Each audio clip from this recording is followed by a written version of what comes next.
El Poder Ejecutivo de la provincia es desempeñado por el ciudadano con el título de gobernador de la provincia. Vamos a ver la organización y el funcionamiento.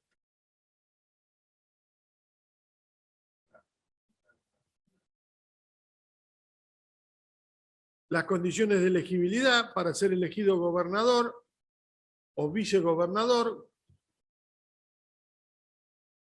Se requiere haber nacido o tener la nacionalidad, haber nacido en territorio argentino o ser hijo de ciudadanos nativos si hubiese nacido en país extranjero. La edad mínima, tener 30 años de edad, el domicilio, 5 años de domicilio en la provincia con ejercicio de ciudadanía no interrumpida si no hubiese nacido en ella. Bueno, allí a veces no se cumplen estos requisitos y ha dado motivo a los juicios de los casos, consulta que ha intervenido la Junta Electoral y ha llegado hasta la Corte Suprema de Justicia de la provincia de Buenos Aires. No ha llegado a la Corte Nacional, pero en los dos casos que intervino, le dio la jerarquía al tratado internacional por encima de estas limitantes que tenía el constituyente provincial y bueno, por ese motivo abrió la posibilidad de que Scioli, que habiendo sido nacido en la ciudad autónoma de Buenos Aires, pueda ser candidato a gobernador.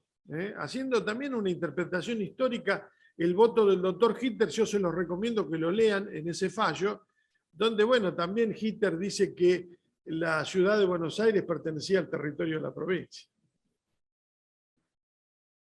Históricamente.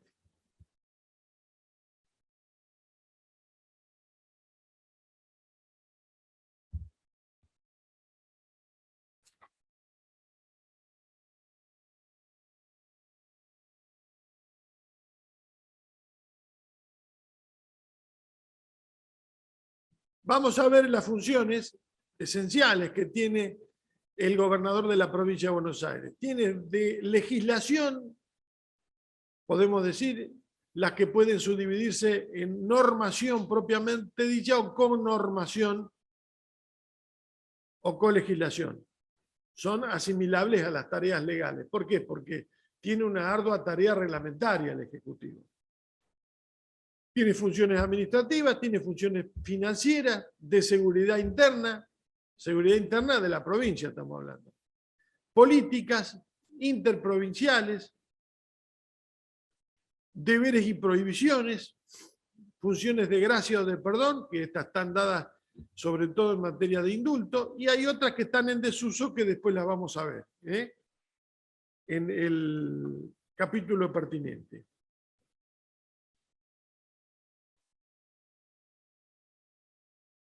Bueno, acá lo tenemos en cuadro.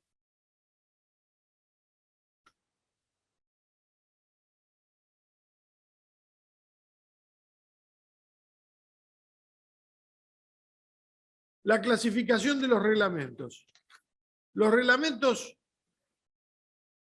que realiza el gobernador se pueden clasificar en subordinados o de ejecución, que prácticamente allí no tiene más que aplicar la ley, los reglamentos de autorizados o de integración para integrar la letra normativa, los delegados, es decir, aquellos que el poder el legislativo le delega al ejecutivo.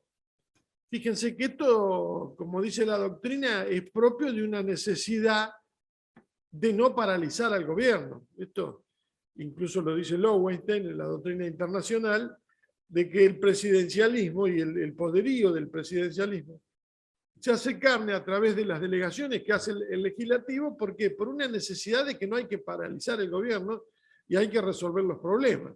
Pero bueno, a veces se hace ejercicio abusivo y ahí es donde está la crítica, de cuántas delegaciones se le hizo al Ejecutivo, o como vamos a ver en el punto 5, los reglamentos de necesidad y urgencia. Los reglamentos autónomos o independientes o de servicios, que son los propios del que tiene el gobernador para el ejercicio de su mandato y los reglamentos de necesidad y urgencia.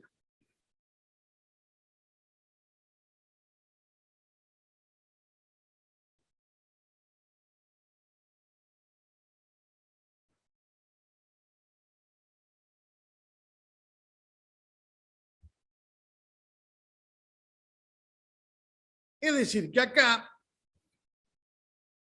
la mayoría de los reglamentos que hace el gobernador y que debiera hacer son de jerarquía sublegal o según lo exige la ley. No solo deben subordinarse a las normas y principios constitucionales, y están condicionados también por el contenido de las reglas legislativas que han de desarrollar. Y ahí está el argumento constitucional del artículo 31 de la Constitución Nacional y del artículo 1.357 de la Constitución Provincial. Y ahí efectivamente de un caso particular la ley efectiva. Los órganos ejecutivos en ejercicio de su potestad reglamentaria se hayan habilitados para establecer condiciones o requisitos, limitaciones o distinciones que aun cuando no hayan sido contemplados por el legislador de una manera expresa, se ajustan al sentido normativo, es decir, al espíritu de la norma reglamentaria. Porque lo inalterable, lo inmutable, es el fin de la ley o de la ordenanza, que es la razón jurídica de la cual se está tratando. Concretamente, para llevarlo al llano, acá lo que se trata es de contener aquello de que el Ejecutivo no puede limitar derechos constitucionales alterando el espíritu de la ley. Porque como ya les dije, hay una doble reglamentación que está en la Constitución Nacional de los derechos constitucionales. Una doble reglamentación de los derechos constitucionales, donde el constituyente le dice primero al legislador en el artículo 14, todos los habitantes de la nación tienen los siguientes derechos conforme a las leyes que reglamenten su ejercicio. Al legislador ya en el 28 le dice que las declaraciones de derechos y garantías de la presente Constitución no pueden ser alterados por las leyes que reglamentan el ejercicio. Y una doble que está para el presidente de la Nación, que la tiene el 144, inciso segundo de la provincial, que le dice que el gobernador, cuando reglamenta las leyes, no puede alterar el espíritu, con excepciones reglamentarias, de la ley, ni hablar de la Constitución. Entonces este es el reaseguro de la garantía de los derechos constitucionales. Y ahí está después los amparos, de ahí surge la garantía. Entonces, esta es una clasificación que yo di anteriormente de subordinados o de ejecución, autorizados o de integración, reglamentos delegados de servicios o autónomos o de necesidad y urgencia, que es al efecto de los abogados que quieran interesarse en esa clasificación. Pero el grueso de la cuestión es que, ojo, que el Ejecutivo no puede ir más allá de un derecho constitucional y si está reglamentado por el legislador, del espíritu que tuvo el legislador al reglamentar ese derecho. Si le dice, por ejemplo, que se trata de proyectar una ley de empleo y que se trata de que traten de trabajar para ganarse su sustento, su salario digno, que por lo menos tiene que ser de 8 horas, el gobernador no puede decirle que tenga que trabajar 20 horas al día. Es un disparate porque va en contra de la dignidad de la persona humana, por decirlo de alguna forma. O bien cuando se dice que hay que fomentar el comercio y se le dice en la ley que no está previsto el horario y el gobernador lo reglamenta y dice no, va a trabajar de 12 a 13 el comercio.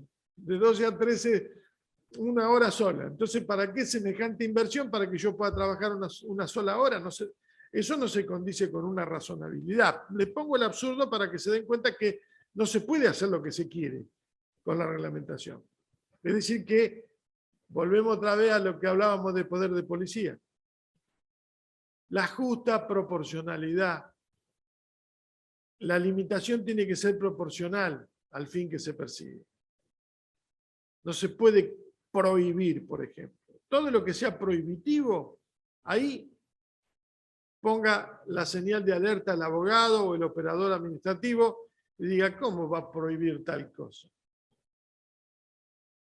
¿Se puede prohibir? Sí, lo que genera una enfermedad de pandemia, lo que genera una catástrofe, lo que genera una contaminación masiva, lo que es perjudicial para la salud. Pero las otras cosas hay que hablar de limitaciones. Y esas limitaciones ahí es donde está, en ese quantum, en esa proporcionalidad, está el cotejo de lo que la ley persigue como finalidad del interés para la sociedad y de lo que trata de limitarle a otros que no hagan para conseguir ese interés público superior. Que ya lo vimos anteriormente en Poder de Policía cuando hablábamos del tema de la pandemia y demás, y bueno, vimos el caso Brown, donde se transitaba, que fue el caso leading case, donde se dio el poder de policía en Estados Unidos por primera vez con el voto del juez Marshall, donde el juez actuó como legislador. Le dijo que no le prohibía el traslado de esos explosivos al hombre que se ganaba la vida haciendo bombas. Le dijo cómo tenía que hacer para ser menos perjudicial o menos peligroso el traslado de todas esas bombas. Que no la hiciera por territorio, que la hiciera por río, que contratara 3 seguros, uno para la embarcación, otro para los costeros y otro para la comunidad en general, que pudiera haber. Así que actuó como un legislador el juez, como a veces tienen que actuar también los jueces. Pero bueno, nuestro sistema es un poco de más de respeto de lo legislativo. No se quiere meter el juez en cuestiones que tendrían que haber sido dadas por el Poder Legislativo. Pero bueno, lo que trata el juez de resolver el caso, de que por un lado no se cercene la actividad comercial o de trabajo de aquel que ejerce industria lícita con ese supuesto elemento peligroso, y por otro lado que efectivamente no se genere un perjuicio a la comunidad por donde va a transitar ese convoy. En ese momento era una embarcación que iba, creo que por el río Delaware en Estados Unidos para llegar a Washington.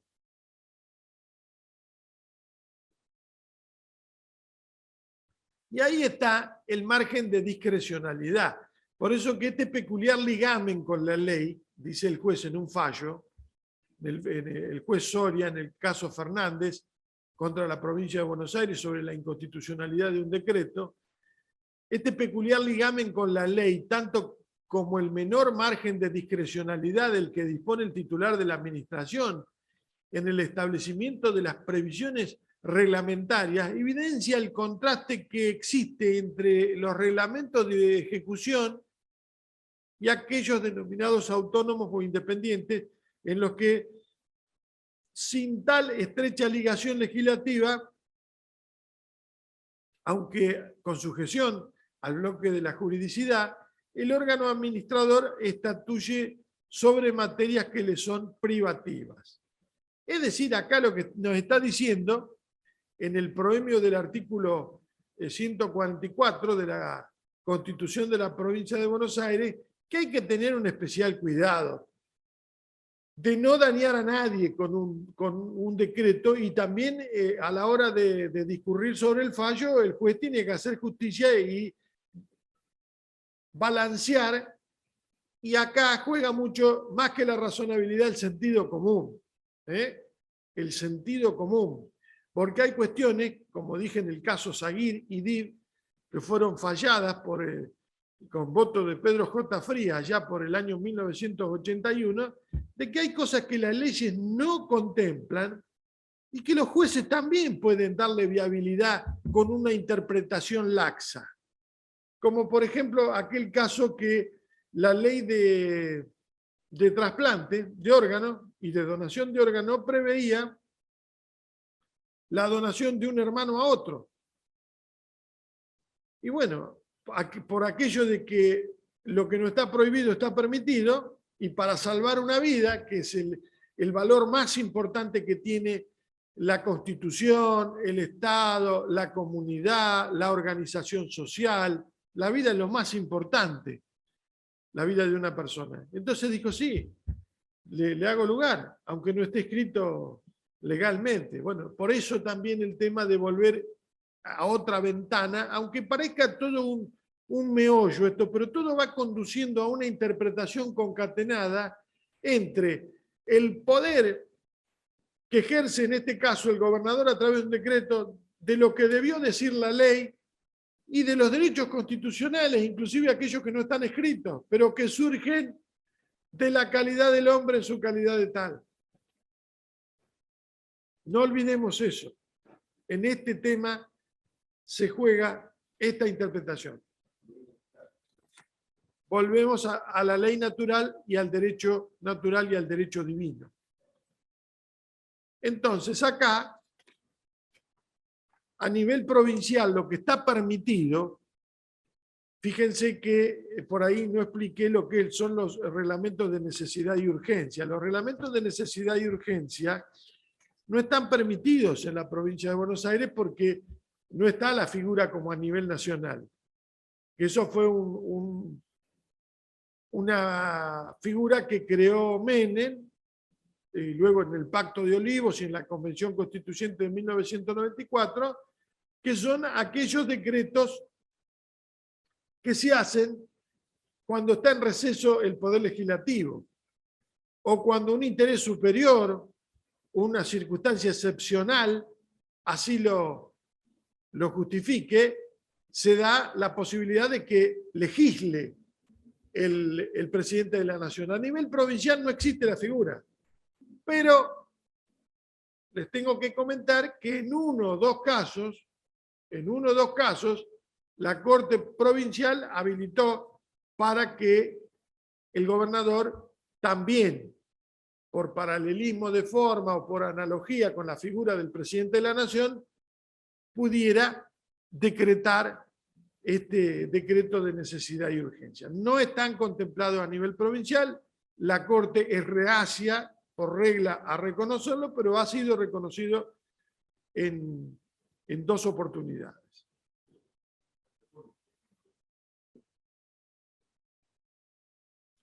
No, uno de seguridad y otro en la pandemia. Respecto de esto del punto 4, podría interpretarse en cabeza del gobernador, no en la del jefe de gabinete como sí acontece en el plano nacional. Es decir, que la facultad también la tiene jefe de gabinete para el reglamento de servicio o autónomo a nivel provincial, a nivel nacional, pero no la tiene acá el jefe de gabinete, que el jefe de gabinete es un ministro que surge de la ley de ministerio, no surge de la Constitución.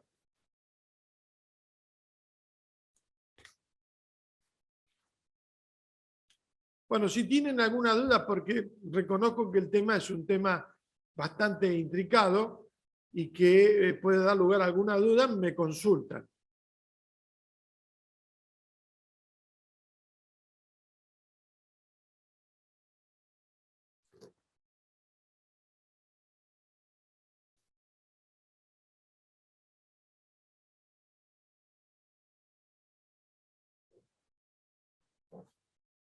Bueno, este es un decreto que inclusive tuve la oportunidad de que me consultaran y que antes de que se aprobara, yo dije que este decreto era inconstitucional y así lo declaró varios jueces lo hicieron de oficio, porque también la inconstitucionalidad puede ser declarada de oficio. Es un sistema difuso, es decir, que puede hacerlo cualquier juez. No es como en otros lugares donde la inconstitucionalidad tiene que ser declarada por la Corte Constitucional. Acá la revisión de constitucionalidad puede ser decretada de oficio por cualquier juez. Bueno, y acá tenemos los casos de la Corte, que vamos a hacer una simple revisión de la Corte Nacional, y el caso leading case es el caso Delfino, de 1927, donde por primera vez se fijó la potestad reglamentaria del Poder Ejecutivo Y la Corte dijo que no existe propiamente delegación, sino cuando una autoridad investida de un poder determinado hace pasar el ejercicio de ese poder a otra autoridad o persona, descargando sobre ella las facultades que ella propiamente tiene. La materia es que el Ejecutivo legisló, creyendo reglamentar nuevas sanciones penales.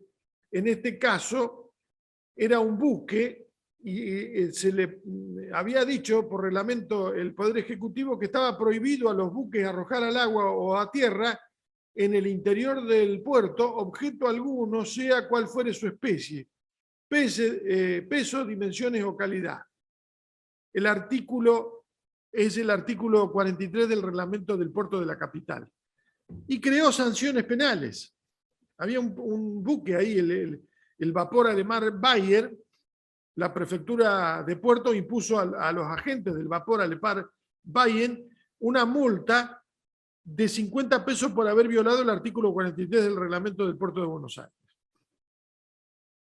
Bueno, el apelante dijo que dichos artículos del decreto aludido son inconstitucionales porque constituyen una delegación de facultades legislativas, porque el Poder Ejecutivo carece de atribuciones para crear sanciones penales, fíjense, porque son sanciones penales. Hay un principio general que ya lo dije en materia penal, que es similar a materia tributaria, nullum tributum sine lege previa, que viene desde la primera junta, esto, que nunca el Ejecutivo puede crear por decreto impuestos.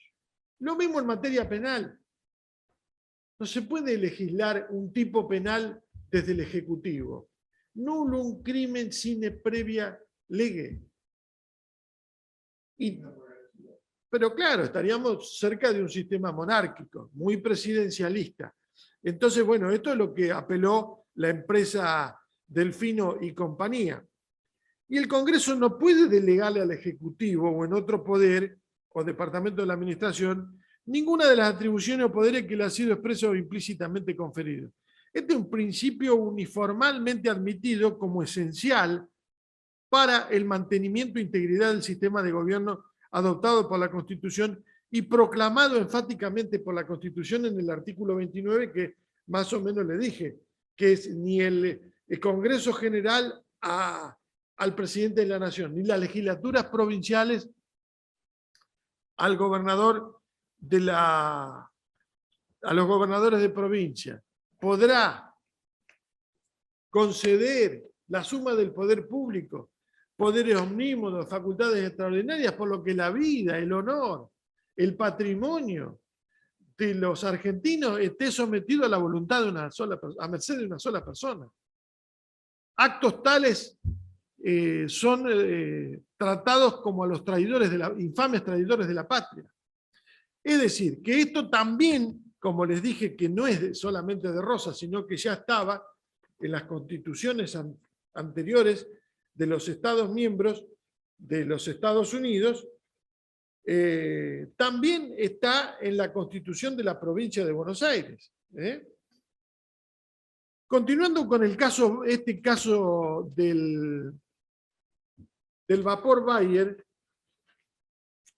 la Corte cita lo que Marshall, otra vez Marshall, fíjense, dice que este tema no es difícil solamente para el profesor y solamente para los alumnos entenderlo.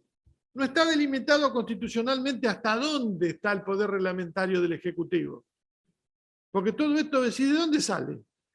Porque yo les recité el artículo 14, el 28 y el 99, inciso segundo a nivel nacional, que acerca bastantes conceptos. Y le dije también el artículo 144, inciso segundo, pero no hay nada escrito sobre esto. Por esto que es muy importante la interpretación pretoriana, la interpretación de los jueces, que hasta dónde va esa reglamentación por parte del Ejecutivo. Y otra vez el tema, la razonabilidad, que es el tope a la discrecionalidad.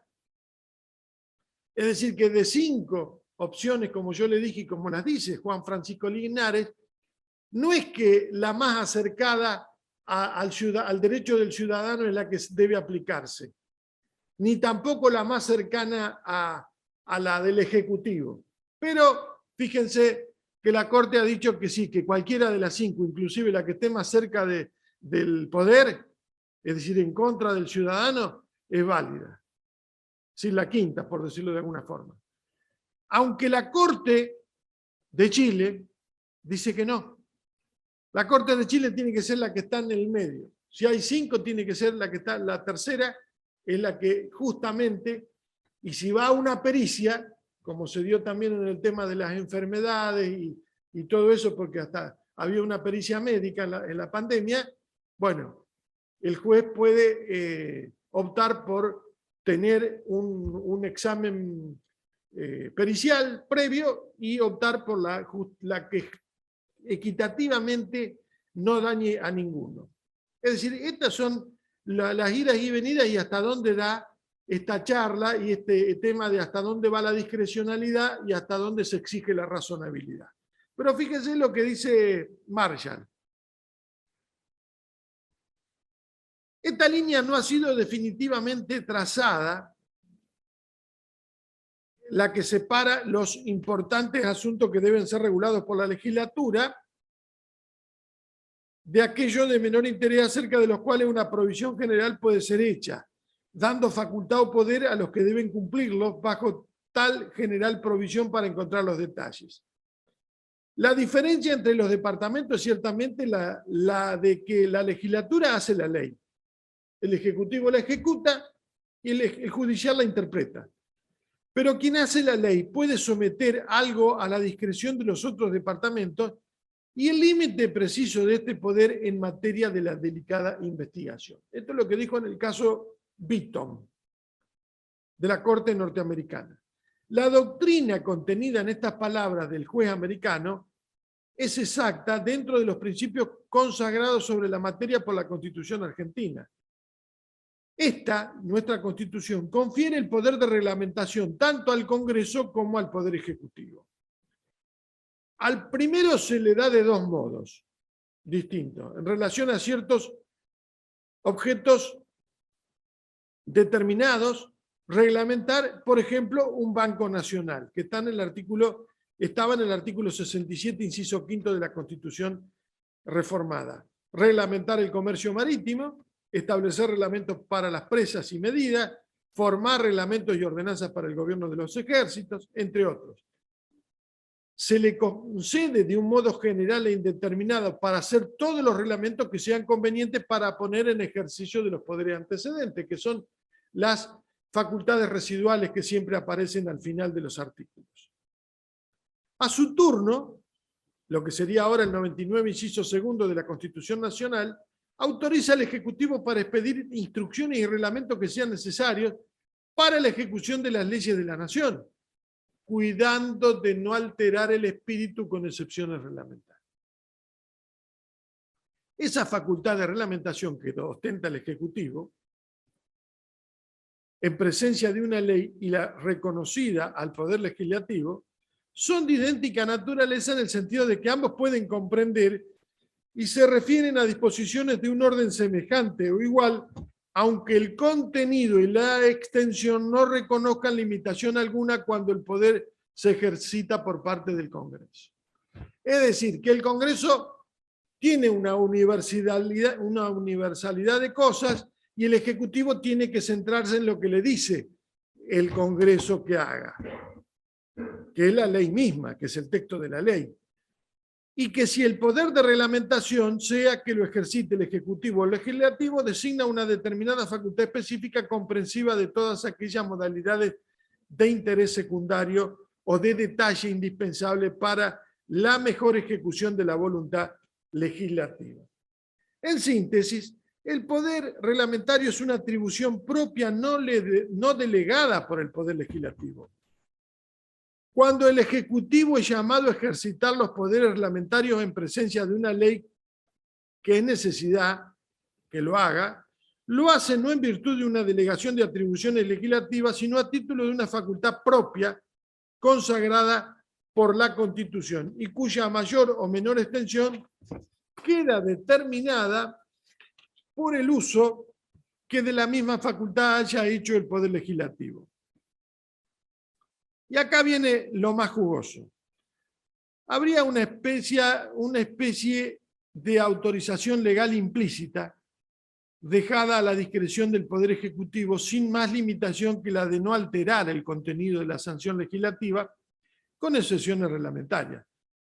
Porque es obvio, el Poder Ejecutivo no podía ir más allá de donde llega la intención de la ley. No podría modificarla tampoco. La Corte Suprema norteamericana, interpretando estos preceptos mucho más restringidos que los nuestros, pues aquella Constitución no le atribuye expresamente al Ejecutivo facultades reglamentarias, lo hace de modo implícito, ha podido decir con acierto lo siguiente. Fíjense que negar al Congreso el derecho de delegar el poder para determinar algún hecho o estado de cosas de las cuales depende la fuerza de sus sanciones sería para la máquina del gobierno y producir una confusión, sino parálisis en el campo de las necesidades públicas. En conclusión, acá la Corte confirmó la sentencia pronunciada por el juez federal en la parte que había sido del recurso extraordinario, pero estamos hablando de 1927, donde se le concedían cosas al Ejecutivo que ahora no se les podría conceder. Es decir, que este caso fue el primero en el cual se analizó hasta dónde iba la discrecionalidad y hasta dónde el Poder Legislativo también podía otorgarle o concederle esa facultad reglamentaria al Poder Ejecutivo para legislar, y bueno, de hecho lo hizo, le fijó tipos penales y de hecho también lo sancionó. Recurrió y la Corte le dio la razón al Poder Ejecutivo y también por ende al Legislativo, que era el que le había delegado esa función al Ejecutivo.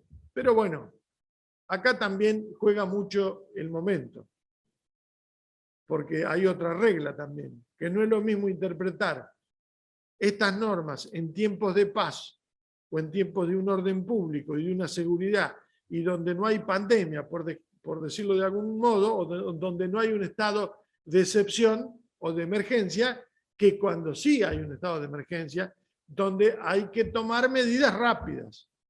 ¿Por qué? Porque se van los derechos, se va la vida y hay decisiones que hay que tomar en la urgencia. Bueno, también hubo otro caso, el caso de recaudación previsional More, en 1985. El Procurador General de la Nación, Juan Octavio Gauna, sostuvo que la permanente expansión del ámbito de actividad del Estado social impone la extensión del área legislativa adquiere singulares proporciones, determinando ello la existencia de la controlada y limitada delegación de las facultades, sin perjuicio del principio de división de funciones, ya que el Congreso no pierde la titularidad del poder por otorgar ese tipo de funciones al Ejecutivo. Y en el caso Mubiel, donde Mubiel y otros fueron condenados a una pena de 30 días de arresto por infracción a los edictos policiales sobre desórdenes y escándalo, la condena fue impuesta por el jefe de policía de la capital federal, esto es antes de que existieran los tribunales contravencionales. Esta norma autorizaba al jefe de la policía a emitir edictos dentro de la competencia asignada por el Código de Procedimiento Criminal y para reprimir actos no previstos en las leyes en materia de policía de seguridad.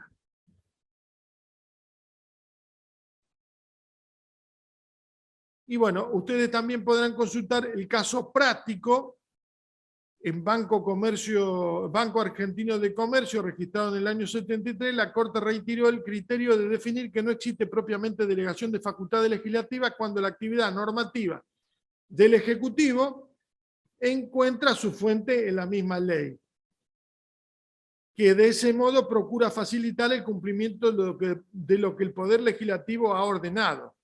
Como podrá observarse, el lenguaje que utiliza la Corte en su considerando es de facilitar acierto en el vocabulario utilizado por el constituyente bonaerense en el artículo que estudiamos. Es decir, que en conclusión, lo que trata de hacer cuando lo hace el Ejecutivo, de facilitar, de viabilizar lo que el espíritu de la ley le ordena al Ejecutivo, estaría dentro de una actividad razonable. Pero acá hay fallos para todos los gustos y hay a favor del ciudadano reclamante o en contra del ciudadano reclamante y a favor del decreto limitante, en este caso del Ejecutivo. Pero por regla tenemos que decir que la Corte, en la gran mayoría de los casos, no acepta los decretos de necesidad y urgencia,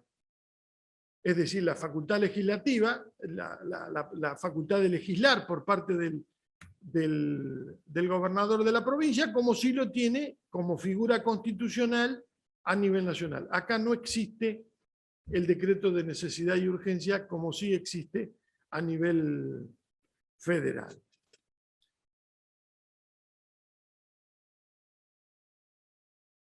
No sé cómo estamos con el horario. Pasamos a la próxima placa, donde vemos los rasgos característicos del sistema presidencialista, que va a ser la placa de presentación para la próxima clase. Pero vamos viendo todas las funciones que tiene y todas las características del gobernador de la provincia de Buenos Aires. Es elegido directamente por el pueblo. Acá no hay balotaje. Días pasados me preguntaban por el balotaje. Bueno, acá tratamos el tema. No hay balotaje. Acá el que gana por un voto es gobernador. El que gana por un voto es gobernador. Hay una reelección. Por otros 4 años se suscitó un tema que dio lugar a una consulta. Yo era asesor del Ministerio de Seguridad en la provincia, pero como avesado al derecho público, no era un tema de seguridad, pero era la elección, a ver si Solá podría ser podría ser reelecto, mejor dicho, presentarse como gobernador. Porque el artículo 123 dice que no pueden ser reelectos por un nuevo periodo, ni el gobernador ni el vicegobernador. Hubo una repetición de fórmula. Lo que ocurre, Solá, que fue electo en 1900, si mal no recuerdo, 1999.